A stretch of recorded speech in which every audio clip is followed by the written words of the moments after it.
नमस्कार दोस्तों, स्वागत है आपका हमारे इस चैनल धूप धुनुची आरती में।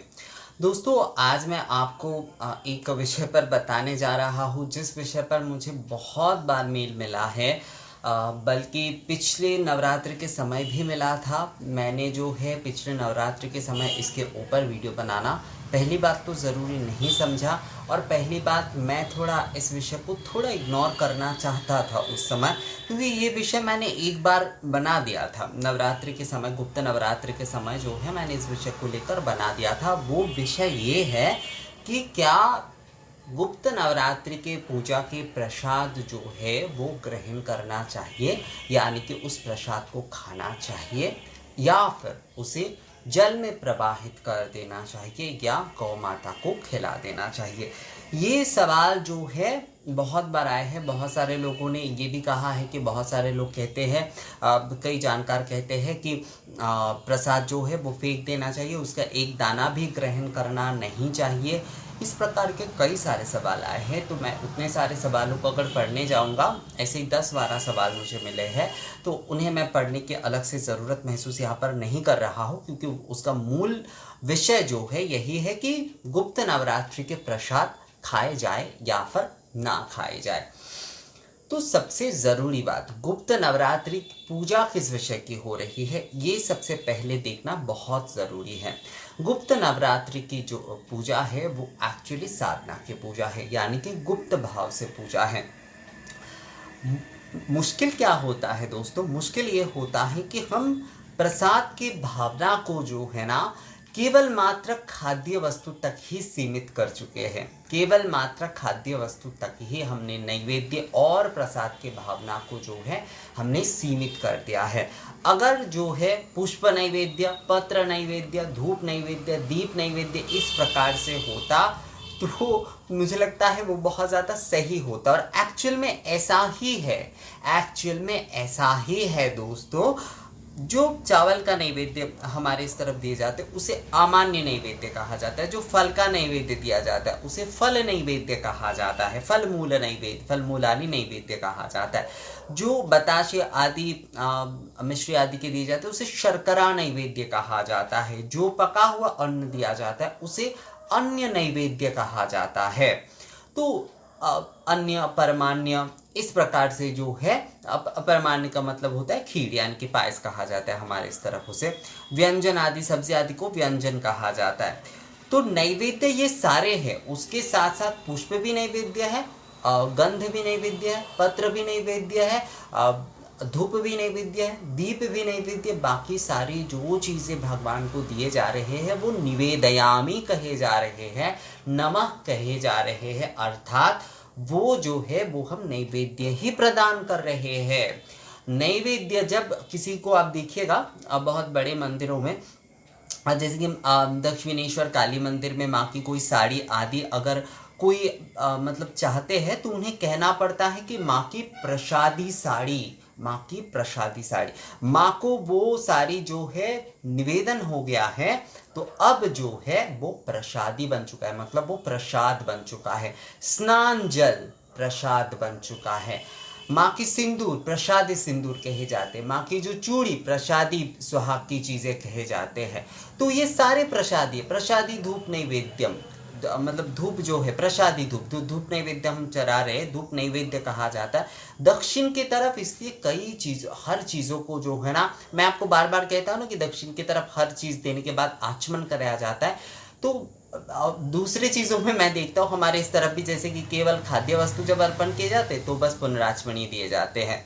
तो ऐसा नहीं है, हर वस्तु में ही एक्चुअली पुनराचमनीय देना चाहिए, पर हमने केवल मात्र जो है खाद्य वस्तु में इस विषय को बहुत संक्षिप्त कर लिया है। अब क्या होता है, समय की भी एक विषय होती है कि हर चीज़ में जो है हम जो है अगर वो देने जाएंगे तो वो थोड़ा लंबा हो जाएगा। जैसे महापूजा आदि में उसमें समय की भी एक बात रहती है, तो उसमें जो है बहुत लंबा हो जाता है ये सारे विषय। तो इसलिए हम धूप के बाद, दीप के बाद या फिर नैवेद्य के बाद ही केवल मात्र पुनराचमनीय देते हैं। पर पुनराचमनीय जो है दोस्तों वो आप हर वस्तु अर्पण करने के बाद दे सकते। दक्षिण में ये भावना बहुत है कि हर वस्तु नैवेद्य है। दक्षिण में क्या होता है, जो प्राचीन एक्चुअली जो उनकी भावना है, प्राचीन जो परंपरा है, प्राचीन जो थॉट बोल सकते हैं, या फिर जो उस प्रकार की जो पूजा पद्धति के पीछे जो मूल भावना है एक्चुअली, वो वहाँ पर बहुत ज़्यादा जागृत रूप में आपको मिलेगा। यानी कि हर कोई जो पूजा कर रहे हैं, जो पूजा देख रहे हैं या फिर पूजा के बारे में जानकार है, वो इन सारी चीज़ों को जो है ना जागृत मानते हैं। जागृत मानते हैं का अर्थ क्या है दोस्तों? अर्थ ये है कि सारे जो वस्तु हम दे रहे हैं भगवान को, वो भगवान के ज्योति स्वरूप रूप के दर्शन मात्र, ज्योति स्वरूप रूप के उसके मतलब भगवान के ज्योति स्वरूप रूप के ज्योति जो है उसमें जब पड़ जाते हैं, क्योंकि भगवान तो ज्योति स्वरूप ही है, भगवान तो सूक्ष्म शरीर में ही रहते हैं, तो हमारी तरह स्थूल शरीर नहीं है उनके, वो वायु और अग्नि स्वरूप है। इसलिए दोस्तों तो उनके जो ज्योति, उनके ज्योति जब जो है जो वस्त्र पर पड़ रहे हैं, चाहे धूप पर, दीप पर, नैवेद्य पर, धूप दीप तो वैसे कहा जाता है कि प्रत्यक्ष निवेदन होता है, तो नैवेद्य आदि जिन सारी चीज़ों के ऊपर, पुष्प के ऊपर वो जो पॉजिटिव यानी कि जो ऊर्जा ज्योति जो है वो जब उनके जो बिखर रहे हैं, इस तरह से अगर हम कहें तो उनके ज्योति जो उन सारी चीज़ों के ऊपर मिलित हो रहे हैं या फिर बिखर रहे हैं, वो पुण्य ज्योति जो है, तो सब कुछ प्रसाद बन जाता है। तो नैवेद्य हर वस्तु है, नैवेद्य को केवल मात्र जो है खाद्य वस्तु में सीमित करना ये बिल्कुल भी नैवेद्य यानी कि प्रसाद के विषय नहीं है। अगर आप संस्कृत के अभिधान देखते हैं तो संस्कृत के ये जो शब्दकोश है, अभिधान कहा जाता है उसे, शब्दकोश में आप देखिएगा वहां पर प्रसाद के जो अर्थ बताए गए हैं संस्कृत के, उसमें कल्याणकारी, कृपा, अनुग्रह, इस सारे विषयों की बात, इन सारे शब्दों का प्रयोग किया गया है। वहां पर एक बार भी आपको खाद्य वस्तु नहीं मिलेगा। ये विषय है कि भगवान को चढ़ाया गया नैवेद्य या पर भगवान को निवेदन किए गए वस्तु, वहां पर केवल मात्र खाद्य वस्तु नहीं है। अगर जो है वो सही प्रकार के संस्कृत शब्दकोश आप देख रहे हैं, थोड़ा पुराने वाले अगर देखेंगे तो उसमें बहुत ज़्यादा अच्छे तरीके से आपको समझ में आ जाएगा। प्रसाद के अर्थ वहां पर जो बताए गए हैं, वहां पर कृपा बताए गए हैं।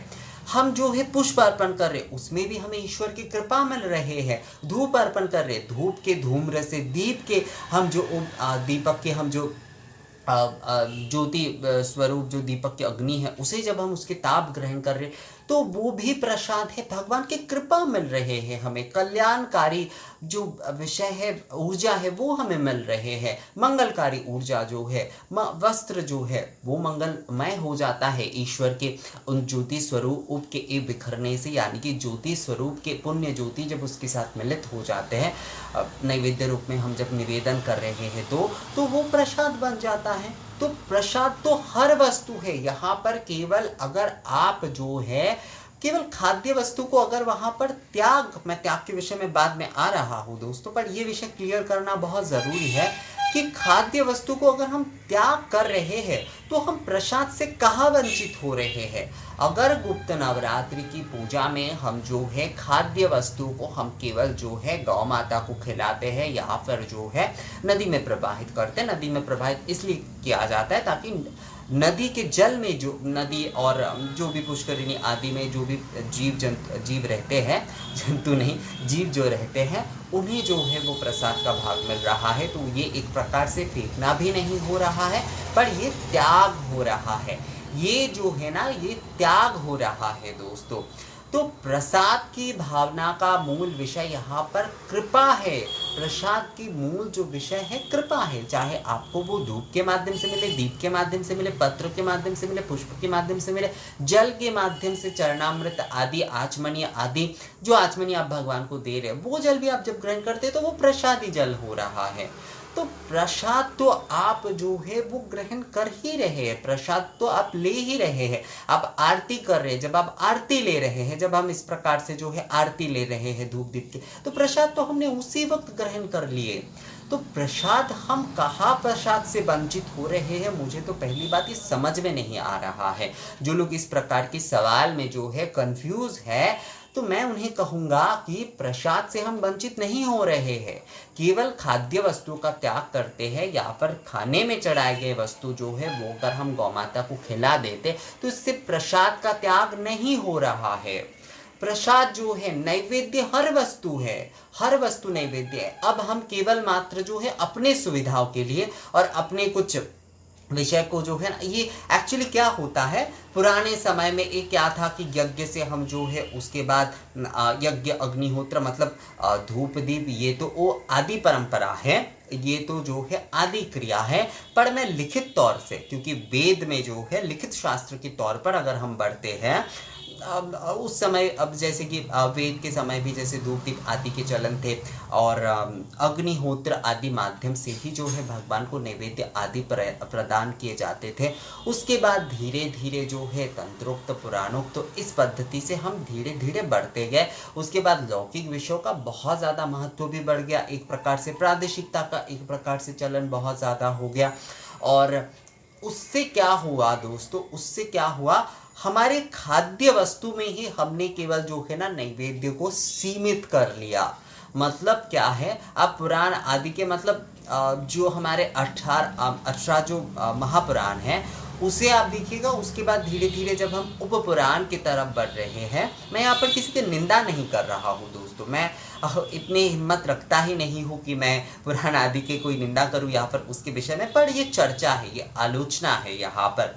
तो आप अगर उपपुराण की तरफ बढ़ते तो देखिएगा कि वहाँ पर तरह तरह के प्रदेश की तरह तरह की चीज़ों की ये खाद्य वस्तु के बारे में बताया गया है। तो हमने क्या किया, हमने उस मूल भावना को, उसमें भी उपपुराण में भी मूल भावना बहुत कुछ है, पर उन सारी चीज़ों को हमने दरकिनार करके क्या कर दिया, केवल मात्र जो खाद्य वस्तु है उसे हमने नैवेद्य करके रख दिया, क्योंकि वो हमारे जो है ना अन्न कोश से जुड़ा हुआ है। वो हमें जो है वो हमें खाकर जो है एक प्रकार से वो तृप्त करता है हमारे रसनाओं को, मतलब हमारे जुबा को तृप्त करता है। तो इसे हम एक प्रकार से अपने स्वार्थ के लिए बोल सकते हैं आप कि एक प्रकार से केवल मात्र नैवेद्य के रूप में जो है हमने बढ़ा चढ़ाकर या फिर जो है एक प्रकार से प्रचार भी हमने किए कि नैवेद्य के रूप में खाद्य वस्तु ही केवल मात्र जो है वो विशेष है, बाकी सारे जो है वो पूजा का अंग तो है, पर खाद्य वस्तु आदि जो है वही केवल मात्र जो है वो नैवेद्य के रूप में विशेष है, यानी कि भगवान को निवेदन के लिए खाद्य वस्तु विशेष है, क्योंकि उसके साथ हमारा ना स्वार्थ जुड़ गया दोस्तों, उसके साथ हमारा कहीं ना कहीं पर स्वार्थ जुड़ गया कि जो हम चढ़ा रहे हैं भगवान को, धूप आदि दीप आदि, ये तो क्या, ये प्रत्यक्ष निवेदन हो गए, पुष्प पत्र आदि ये तो प्रत्यक्ष रूप से भगवान ग्रहण कर रहे हैं।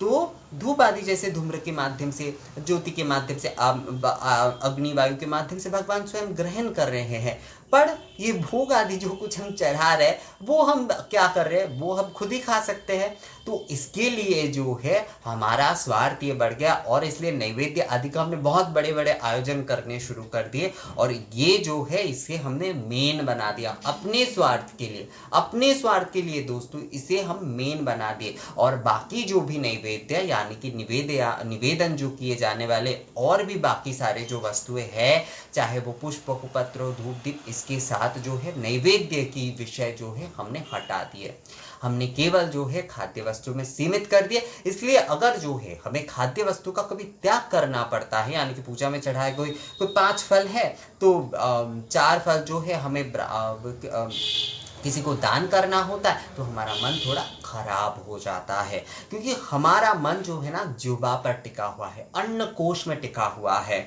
आप प्रसाद से वंचित कहाँ हो रहे हैं? अगर आप जो है फल मूल भोग आदि अगर आप ग्रहण नहीं भी कर रहे हैं तो भी आप जो चंदन आप माँ को चढ़ा रहे, आप चंदन का टीका लगा अपने सिर पे जो इसको टीका करते, तो उससे भी तो जो है आपको प्रसाद ही मिल रहा है, माँ की कृपा मिल रहे हैं, माँ के जो है ना अनुग्रह मिल रहे हैं, कल्याण और मंगल की भावना जो है वो आपको, आशीष जो है वो आपको मिल रहे हैं।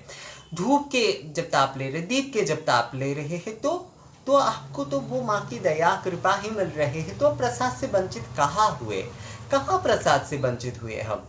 अब विषय क्या आ जाता है यहाँ पर दोस्तों, गुप्त नवरात्रि की पूजा में जो है त्याग की। जैसे कई घरों में जो है ना काली पूजा करने के बाद जो है सारे जो भी सारे प्रसाद आदि होते हैं, यानी कि खाद्य वस्तु प्रसाद जो है, खाद्य नैवेद्य जो है, जो भी जितने भी सारे जो है फल मूल हो या फिर भोग आदि हो, जो भी सारी चीज़ें हैं वो सारे गुरु को दान कर दिए जाते हैं, या फिर जो है किसी जगह मतलब किसी ज़रूरतमंद को दान कर दिए जाते हैं, या फिर जो है गौ माता को ऐसे कई को खिला दिए जाते हैं।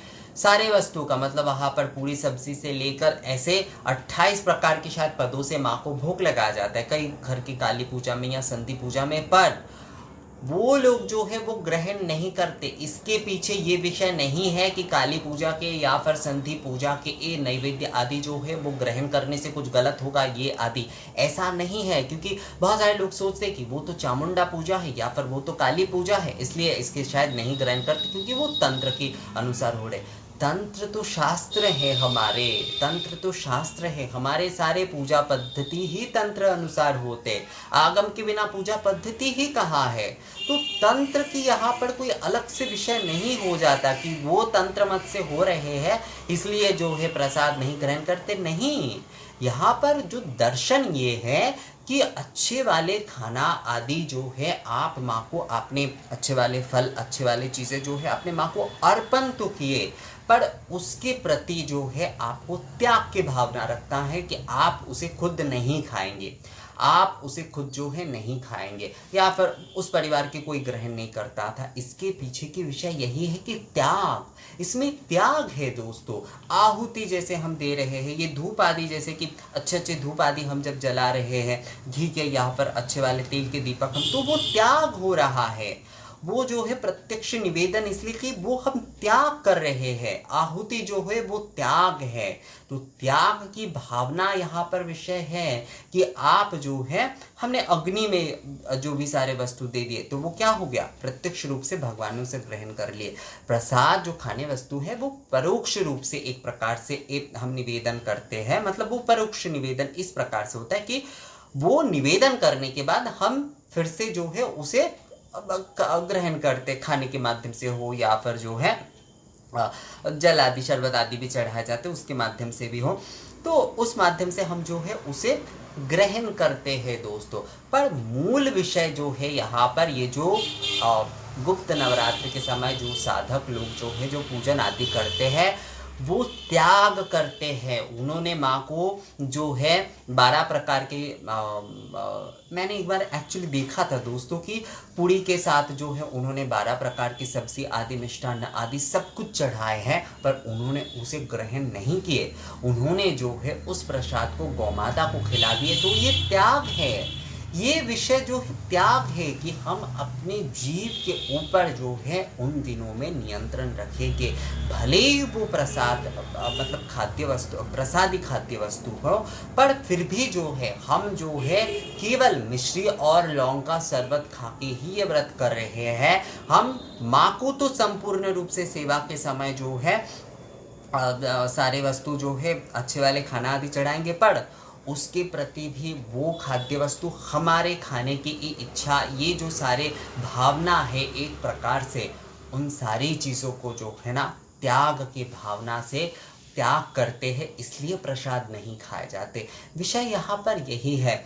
कई जगह पर ना हमारे अन्न कोश के हर विषय को जो है काम कहा गया है, यानी कि हम जब वेजिटेरियन, कई लोग कहते हैं ना कि हम वेजिटेरियन हैं या फिर हम जो है केवल मात्र यही खाते हैं, हम प्याज लहसुन का खाना नहीं खाते, पर देखा जाए तो उनकी पनीर के प्रति बहुत आसक्ति है, देखा जाए तो उनके किसी भी प्रकार की कोई मिठाई के प्रति बहुत आसक्ति है।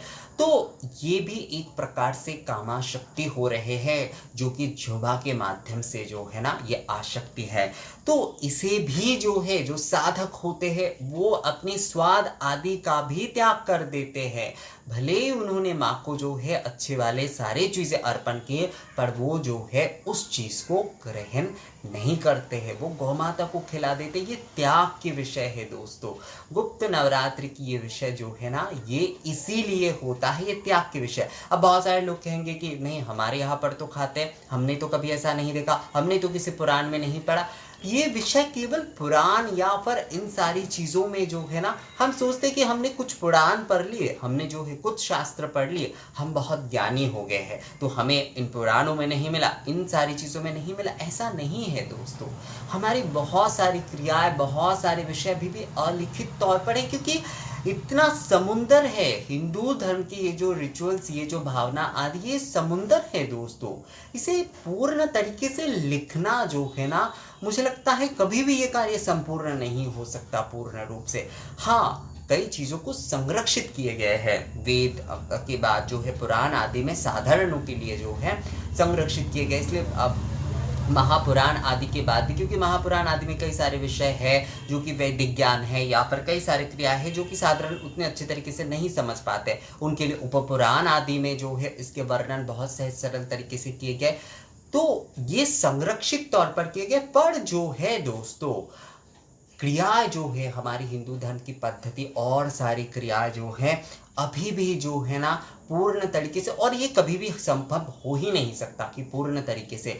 हर साधक की अपनी भावना होती है, अपनी एक पद्धति होती है, अपनी एक जो होता है ना उनका लक्ष्य होता है, अपने एक प्रेम होते हैं अपने इष्ट देव या देवी के प्रति। तो वो उस प्रकार से जो है ना उनकी पूजन आदि करते हैं।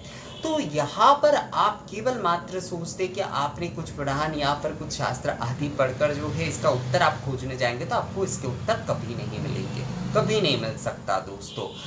ये जो विषय है ना, ये त्याग के विषय हैं। अब कई जगह पर नहीं हो सकते, कई जगह पर प्रसाद ग्रहण किए जाते हैं। एक्चुअली जो लोग संकल्प लेकर पूजा करते हैं, मूल रूप से जो गुप्त नवरात्रि की मूल रूप से साधना की पूजा आदि करते हैं, त्याग के प्रसाद, त्याग के विषय जो है मतलब खाद्य वस्तु प्रसाद आदि त्याग के विषय। कई जगह पर क्या होता है, माँ को मछली का भोग चढ़ाया जाता है, पर वो जो भक्त होते हैं मतलब जो पुजारी होते हैं वो नहीं ग्रहण कर सकते। कई मंदिर में भी ये रिवाज है कि माँ को वहाँ पर नित्य प्रतिदिन जो है ना माज्य भोग चढ़ाया जाता है, यानी कि मछली भात आदि का भोग चढ़ाया जाता है, पर जो पुजारी होते हैं वो कभी भी मछली ग्रहण नहीं कर सकते, उन्हें जो है वेज खाना होता है। तो ये त्याग होता है।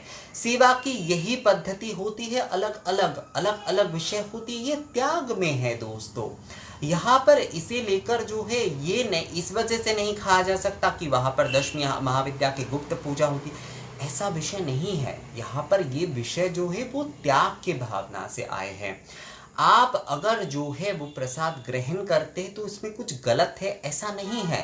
पर इसमें जो लोग साधना की पूजा मूल रूप से करते हैं, यानी कि साधक के तौर पर जो ये पूजन आदि करते हैं, माँ की 10 महाविद्या आदि के संकल्प लेकर जो गुप्त नवरात्रि के पूजन करते हैं, तो मूल रूप से तो त्याग, ये जो खाद्य वस्तु नैवेद्य आदि मतलब प्रसाद आदि त्याग के विषय वही करते हैं मूल रूप से। साधारण जो लोग नवरात्रि पालन करते हैं गुप्त नवरात्रि में, कई लोग जो है वो त्याग करते हैं, केवल जो है शादी वो साबूदाने की खिचड़ी आदि खाकर ही जो है वो रहते हैं। तो ये त्याग की भावना है, इसमें मूल विषय ये है। और कई लोगों ने मुझे कहा है कि प्रसाद फेंक देना, कहा था कुछ, प्रसाद कहाँ फेंके जा रहे हैं? प्रसाद को गौ माता को खिलाने के बारे में कहा गया है। जैसे कि आप देखिएगा जो पंच महायज्ञ में भी कहा गया है कि पशु पक्षियों के लिए भी कुछ देना चाहिए, मतलब हमारे जो खाद्य वस्तु है वो हमें पूर्ण नहीं खाना चाहिए, उसमें से कुछ अंश बचा लेना चाहिए जो कि हमारे पशुओं के लिए और पंछियों के लिए जो है हमें वो देना चाहिए। तो ये सारे विषय जो है ना हमारे उस मूल भावना में ही जो है निहित है दोस्तों। तो इसमें त्याग की भावना है, इसमें मूल रूप से त्याग की भावना है। और प्रसाद को इतना छोटा करके मत देखिए आप नित्य दिन अगर जो है मतलब नित्य आप अपने घर पे माँ के विग्रह हो या फिर फोटो में जो आप माँ की पूजन आदि करते हैं, तो उसमें आप जो साधारण सेवा पूजा करते हैं उसमें किसी भी प्रकार की कोई निषेध नहीं है। पहली बात, ये जो प्रसादी खाद्य द्रव्यों को त्याग आदि करने का वो आप ग्रहण कर ही सकते। पर जो लोग, जैसे कि मैंने बताया कि जो लोग साधना के तौर पर जो है 10 महाविद्या आदि के पूजन करते हैं या साधना की पूजा के तौर पर मूल रूप से साधना के रूप में ही, क्योंकि गुप्त नवरात्रि साधना काल होती है, तो साधना के रूप में ही जो है जो साधक लोग, जो पुजारी आराधक जो है पूजन करते, वो इस समय ये त्याग करते हैं। तो कई समय साधारण गृहस्थ क्या होते जो भोग आदि चढ़ाते वो उसे ग्रहण ना करते हुए वो गौ माता को, मतलब वो साधना की पूजा उस प्रकार से नहीं कर रहे, वो साधारण आराधना आदि कर रहे, पर एक परंपरा के चलते जो है या फिर उन्होंने जो है इस विषय को देखा है, इस त्याग की भावना को, तो वो इसका पालन करते, तो इसमें कुछ गलत बात नहीं है। पर आप साधारण तौर पे माँ को, जो आपकी घर पे नित्य माँ की सेवा आप जो करते हैं, वहां पर आप जो है गुप्त नवरात्रि की पूजन आदि कर रहे हैं 9 दिन, तो वहां पर आप प्रसाद ग्रहण कर सकते हो, उसमें कोई समस्या नहीं है दोस्तों, कोई समस्या नहीं है। विषय यहाँ पर केवल जो है, यहाँ पर त्याग की भावना से कई लोग जो है वो इस प्रकार से प्रसाद को त्याग करते हुए जल में या फिर गौ माता को देते हैं। और खाद्य वस्तु का केवल त्याग करने से जो है ना आपका प्रसाद त्याग नहीं होता है, प्रसाद आपको तब भी मिल रहा है धूप दीप के माध्यम से जो है, और पत्र पुष्प आदि तिलक आदि आप जब लेते हैं माँ को चढ़ा गया, सिंदूर आप लेते हैं माँ को चढ़ा गया, गंध यानी कि चंदन आप लेते हैं, आप जो है धूप दीप आरती के या फिर धूप नैवेद्यम के ये धूम्र जो है वो आप जब ग्रहण करते हैं, या फिर धूप हवन आदि करने के बाद जो भी धूप शेष बचते उसके टीका भी आप घी के साथ जब करते हैं, तो आपको प्रसाद मिल ही रहा है दोस्तों। प्रसाद से आप बिल्कुल वंचित नहीं हो रहे हैं, क्योंकि सभी नैवेद्य है, सभी चीजें जो है वो नैवेद्य है, धूप दीप पुष्प पत्र आदि सभी नैवेद्य है जो आप माँ को चढ़ा रहे हैं। तो इसलिए जो है ना दोस्तों, इसलिए जो है प्रसाद जो भी वस्तु आप चढ़ा रहे हैं माँ को, क्योंकि वो नैवेद्य है, तो प्रसाद आपको मिल ही रहा है, धूप के रूप में, दीप के रूप में, तिलक आदि के रूप में, तो प्रसाद से वंचित नहीं हो रहे। अगर आप जो है खाद्य नैवेद्य यानी कि चाहे वो फल मूल हो या फिर अन्य भोग हो, अमान्य हो, पूरी सब्जी जो कुछ भी हो, मिठाई आदि शर्करा आदि जो कुछ भी, अगर आप उसका त्याग कर भी रहे हैं तो भी आप प्रसाद से वंचित नहीं हो रहे हैं। ये विषय सत्य है। जिन्होंने भी मुझे कहा है अब मेल में कि ये प्रसाद मिलना तो भाग्य के विषय है, हाँ प्रसाद मिलना सच में भाग्य के विषय है, पर प्रसाद की भावना को आप इतने संक्षिप्त क्यों कर रहे हैं, मतलब इतना सीमित क्यों कर रहे हैं आप। प्रसाद की भावना बहुत विस्तृत है दोस्तों, बहुत विस्तृत है। हम जो है ना कुछ ना खाकर भी जो है हमें माँ का प्रसाद मिलता है। हम दूर से जब किसी मंदिर में खड़े होकर आरती देखते हैं तो आरती के धुएं, दीपक की ज्योति जो है वो चारों ओर फैल जाता है, वहीं से हमें प्रसाद जो है वो हमें मिल जाता है दोस्तों। तो प्रसाद की भावना को इसलिए जो है ना आप कभी भी इतना संकीर्णता से, इतना सीमित तौर पर बिल्कुल मत देखिएगा। तो दोस्तों मुझे लगता है आप लोगों को इसका उत्तर जो है वो मिल गया है और कन्फ्यूजन भी दूर हो गया है।